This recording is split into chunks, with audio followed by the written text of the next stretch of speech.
I do support their right to resist.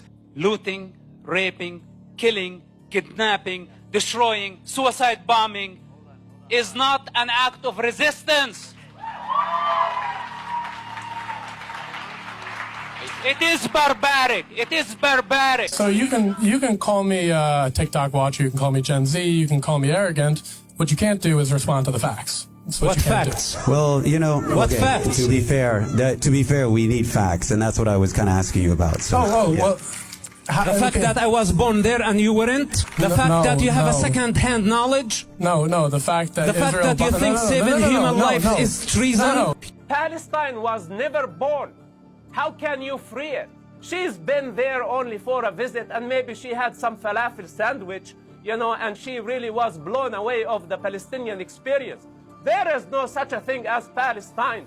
It's about time to retire, find a different job. You're not a journalist. You don't qualify even to be a mother. Wow.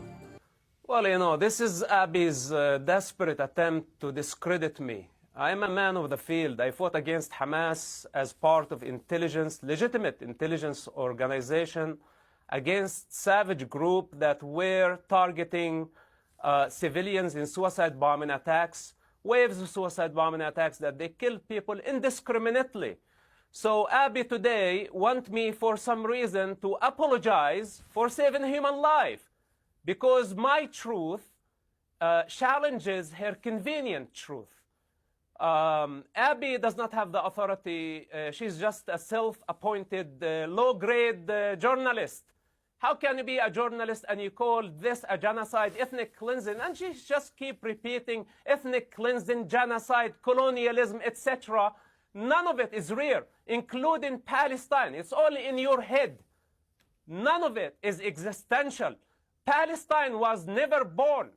How can you free it?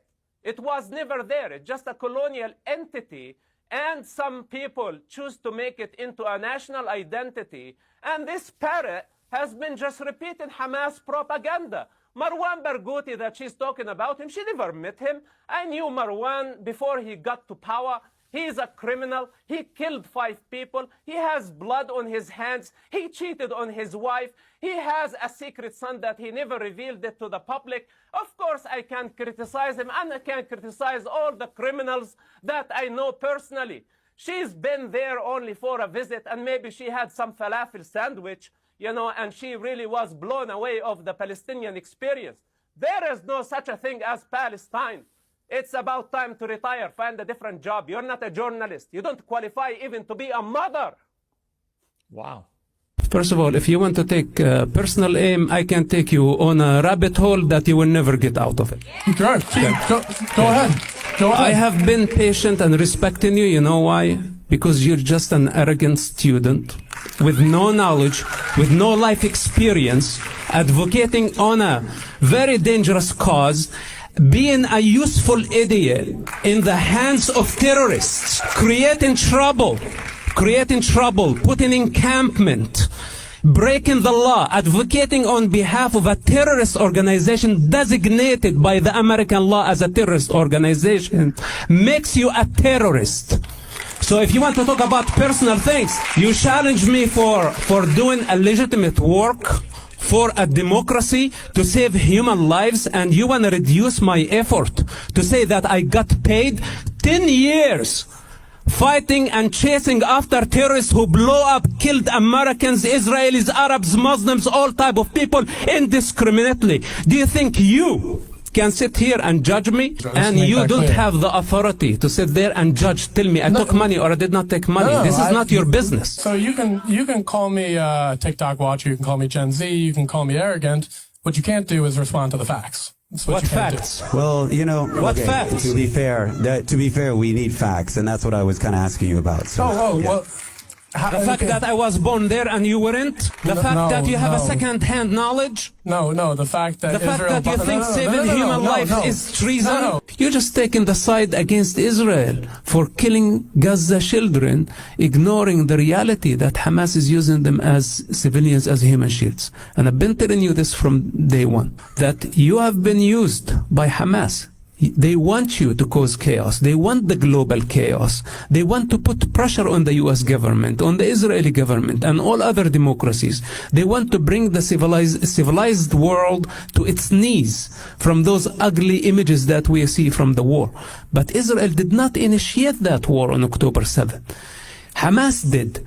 And our problem is not only with Hamas, it's with the Palestinian ideology that you just want to gift Hamas and other fanatics a Palestinian state, thinking that this is going to bring a solution. This is going to create a global chaos. These people are not looking for equal opportunity. They don't want to divide the land. If they wanted to divide the land, they would have accepted the partition back in 1948. But instead of declaring their independence, they declared war against the Jewish people. Then they remembered some 40 years later to declare their independence. This is the Palestinians, or what so-called Palestinians. They have many fundamental problems. They don't have a legitimate leadership.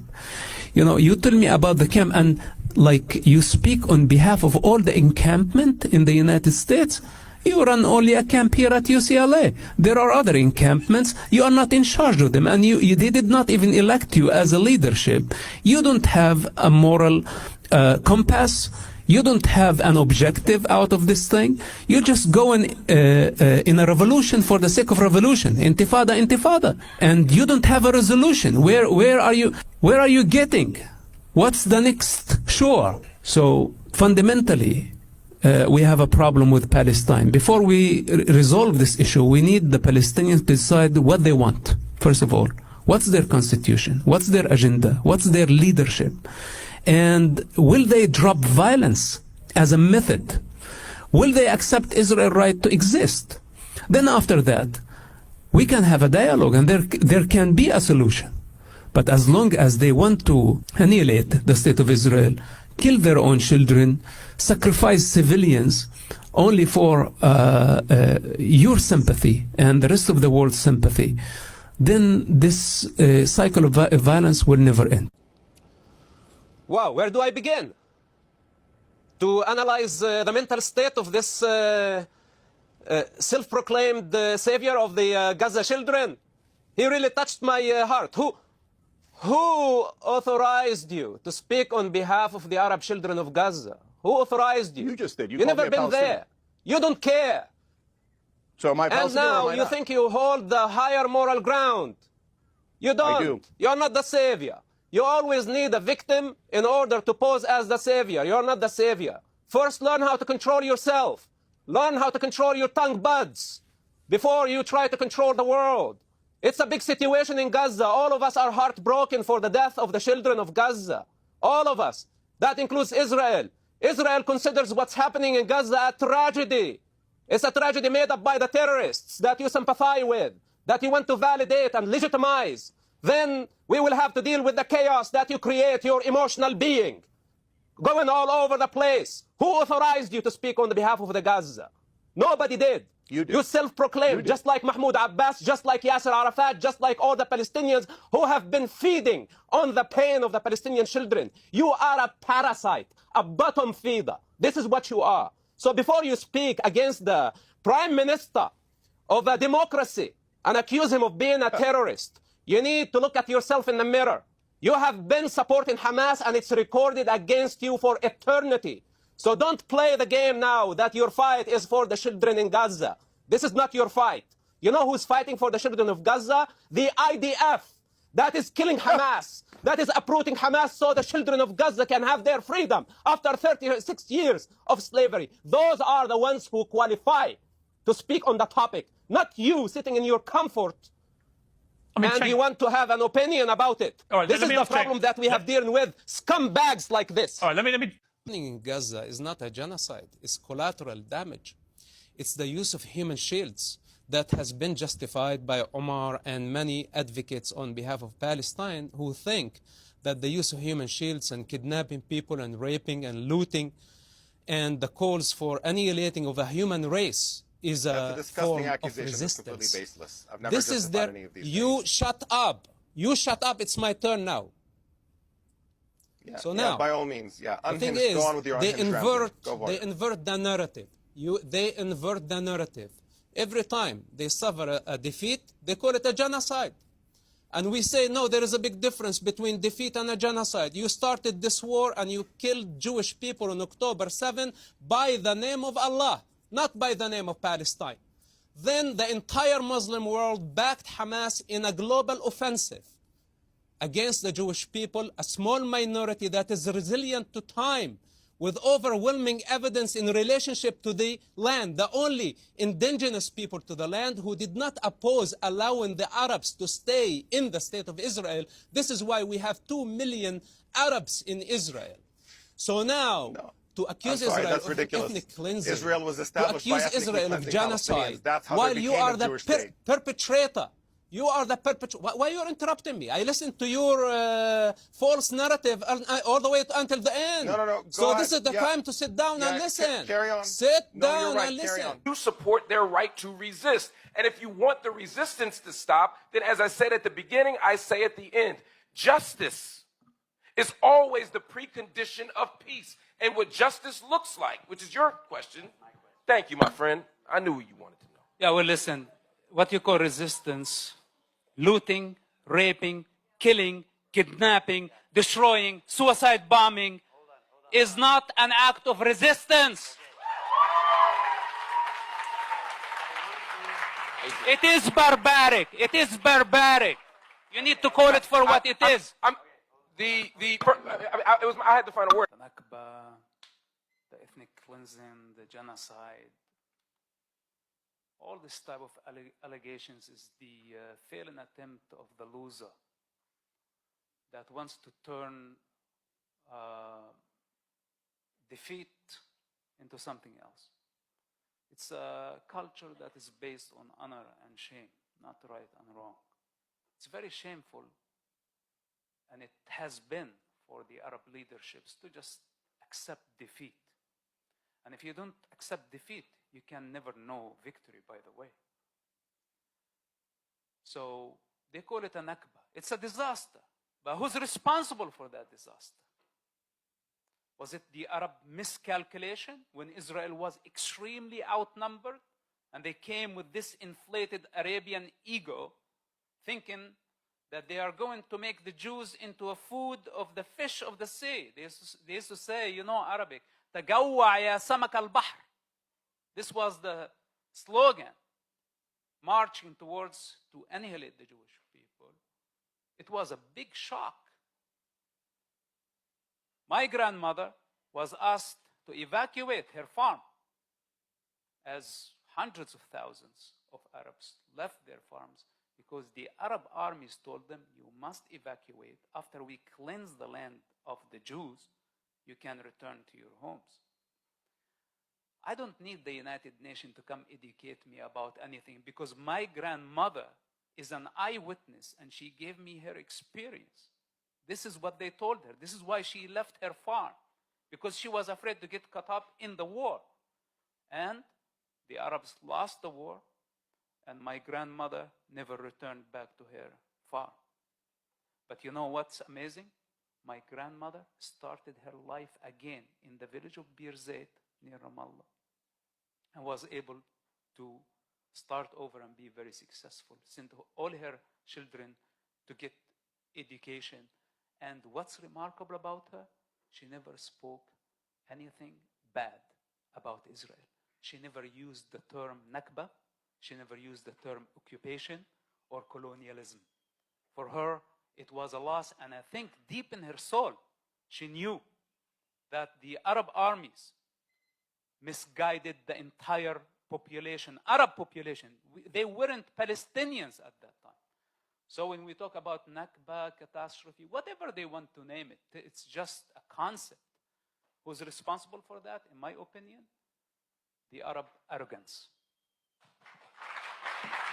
Now, how many of you sitting here want to teach me a lesson about morality?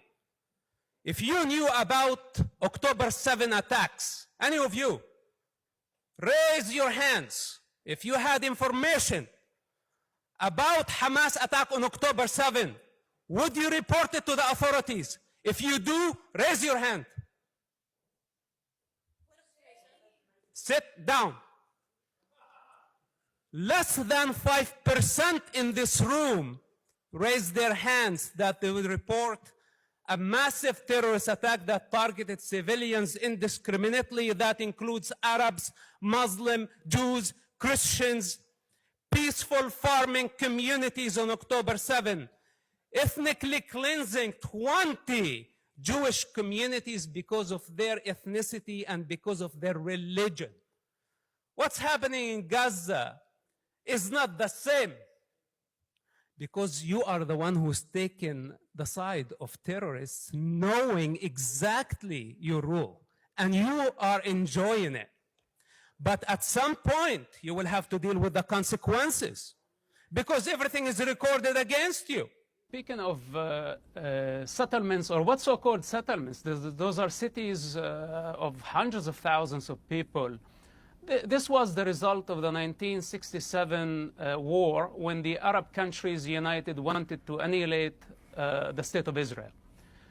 Arabs had their opportunity back in 1948 to declare their independence. They had equal opportunity like the Jewish people. The Jewish people fought the British colonialism, and they shed blood, and eventually they earned their independence. But in 1948, instead of the Arabs declaring their independence, they declared war against the Jewish people. There was no such Palestine at that time. They were just Arabs. And in the British era of colonialism, Jews, Arabs, Druze, Christians, everybody in that area was called the Palestinian. The Palestinian is a colonial entity. It was not a country, and it was not a nationality. It was just a 25-year period.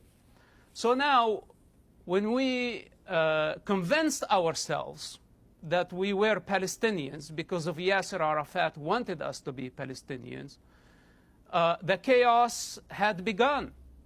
And now, Palestinian is nothing but the victim narrative, that we don't want to take responsibility for the choices that we have made. 70 years of conflict. And how many opportunities the Palestinians, or what so-called Palestinians, it's not a real thing. There are Arab children, they have the birthright to be there, and Israel has 2 million of those. So the allegation of apartheid doesn't make sense. It's just a broken record by all those who have been trying to delegitimize Israel. It has nothing to do in reality. Then the victim narrative goes on. The 1967 borders, this was area which is the West Bank. It was under the control of Jordan. And the Gaza was under the control of Egypt. They were Egypt and Jordanian territories. It was not a Palestine. Today, Israel has peace with Egypt and with Jordan. So when the Arabs launched a war and they lost the war in 1967, Israel captured some territory. This is the consequences of war. This is and the Arabs don't want to accept the consequences of defeat. Instead of saying we were defeated and Israel won, now they played the victim card. They have been playing the victim card for 70 years. And instead of accepting what is on the table to coexist with Israel, basically Israel was willing to withdraw from the West Bank and Gaza. That offer was on the table in 2000. And Yasser Arafat rejected that because the revolution has no purpose. The revolution is only for the sake of revolution. Bunch of con artists who only want to gain money and power. This is their game. And they have been using Arab children, Arab and Jewish children. Was assassinated after the Oslo Accords, or please let me finish. Please don't interrupt me, please. I did not interrupt you. So now the situation got out of control. The false narrative of a victim became global. It's definitely a bestseller narrative, but it's not a true story. The very basis of it, the very foundation of what's so-called Palestine is not real, because in reality there is no such thing. Now, to build all these false accusations of apartheid, of genocide, of ethnic cleansing, only the Jewish people in the Middle East suffered ethnic cleansing and displacement. Only the Jewish people.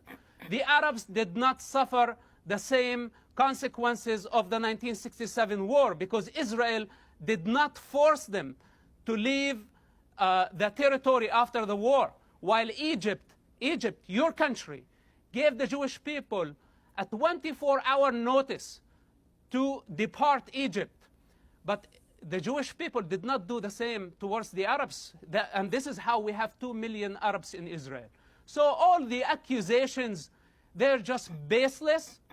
And this is how they have been spreading lies to delegitimize Israel without telling us even what Palestine is. What does it stand for? Is it a nation? What do they want to achieve? This revolution and this global chaos, what's their ultimate goal? I would like to know. And most importantly, who is their leadership? Is it the Palestinian Authority? Is it Hamas? Is it the Islamic Jihad? Is it this new generation of pro-Palestine that they are irrelevant to the suffering of the Arab and Jewish children of the region? So what is your question? Also stated you were. I honestly forgot the rant put me off. So okay, well. Yeah, I mean, he did this ode to children, and I agree. 34 kids were killed on October 7th. That's heartbreaking. 15,000 Palestinian children have been killed. They killed every child they found on October 7th. If they found 10,000 children, they would have killed 10,000 children. Okay. It is not about head count. Okay, so I'm not excusing a single child that Hamas killed, but it seems like you're saying, 15,000 Palestinian kids. So what? Israel had to do it. We have to eradicate Hamas. Don't put words in my mouth. Don't put words in my mouth. And don't think that you hold the higher moral ground. I do. Those are my children. Those are my brothers and my sisters. And you are not. Don't pose as the one you care more. You don't care more than I do for the Palestinian children or for the Arab children. The reason why are they suffering? This is the most important thing. For those who dare to question Israel without addressing this evil practice of sacrificing children done by Haniya and Sinwar and all the Palestinian ideologists throughout the century, by the way. If they haven't already condemned this culture that targets children and put them in harm's way, then they don't have the authority to question what Israel is doing. If they want to question what Israel is doing, they first must address this evil practice. Otherwise, they are hypocrites, and they just pose as they are standing on a high moral ground, and they have the authority to question people and label this person this and that person that. This is not how it works. If you want to be truthful, then you have to be truthful all the way. War crimes, crimes against humanity, ethnic cleansing, and state terror. Thank you. United Nations Watch.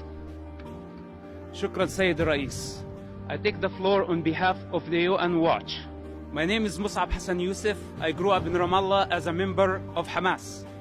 I address the words to the Palestinian Authority, which claims to be the sole legitimate representative of the Palestinian people. I ask, where does your legitimacy come from? So you talk about being pulled by the currents of political ideology. I can agree with you. I can agree with you, right, that being pulled by the political ideology of Islamism is completely incorrect and immoral. But it seems as though you haven't really dived too deep below the waters, and it seems that you're being pulled by a different current and a different ideology. And I think the ideology that you're preaching here is in more than one way Islamophobic. And let me explain to you why I believe so. I will equally condemn Hamas right here on the spot so we can all be clear in this room, right? But what you are saying, right? And you talk about the treatment of blacks, you talk about the treatment of women, right? You talk about the only democracy in the Middle East.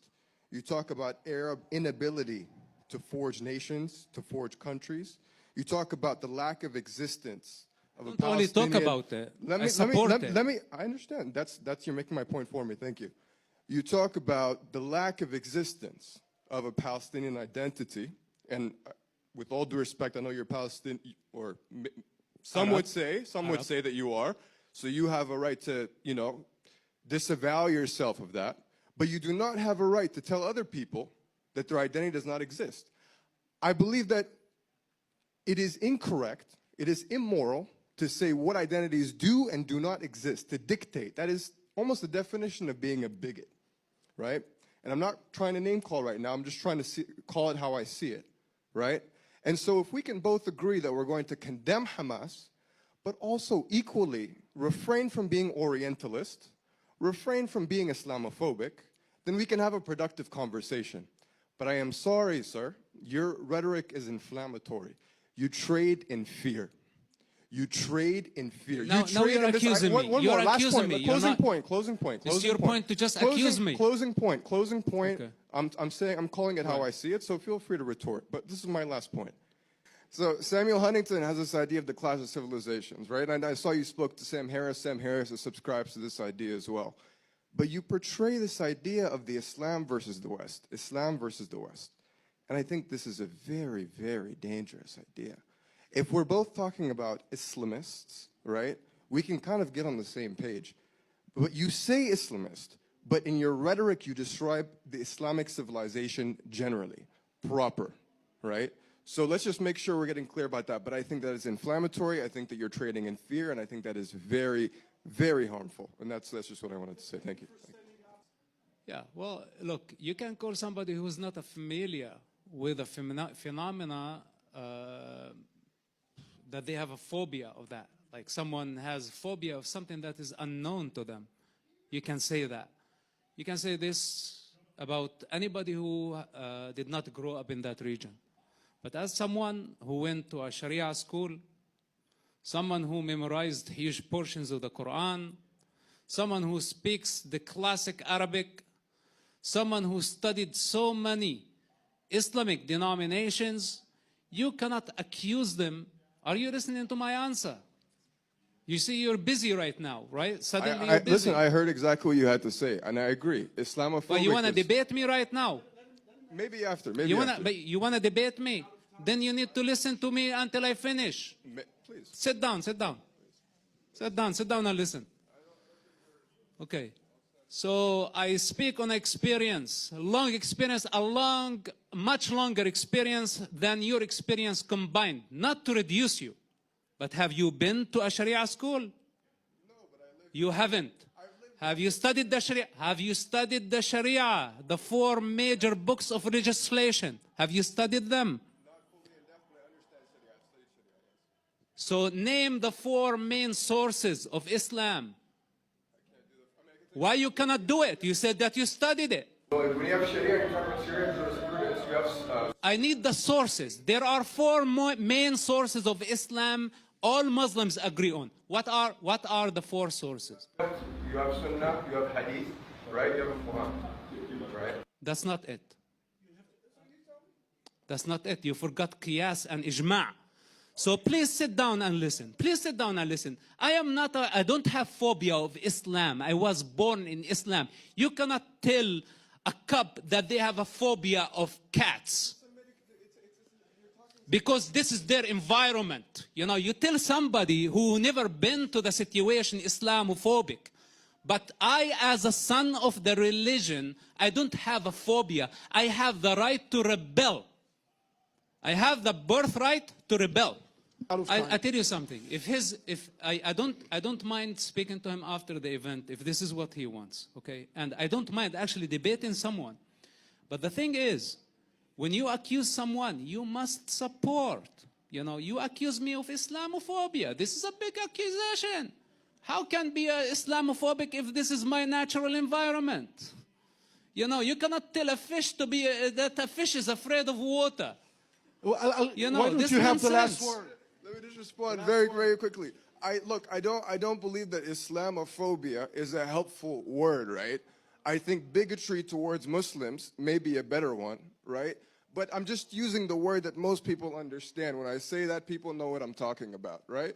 That's all I'm saying. But we can have this conversation. I wouldn't dwell over the semantics right now, but we could have this conversation more in depth. Okay, but also you need to understand. Thank you. And know, I think that- Mr. Yusuf is saying he's not a bigot. This is, but if it was a different function, okay, and I can talk Islam with you all day long, I have no fear, I have no problem of discussing religion, criticizing religion. It's our freedom in this country. You know, people criticize Christianity, criticize Judaism, they make fun of the gods.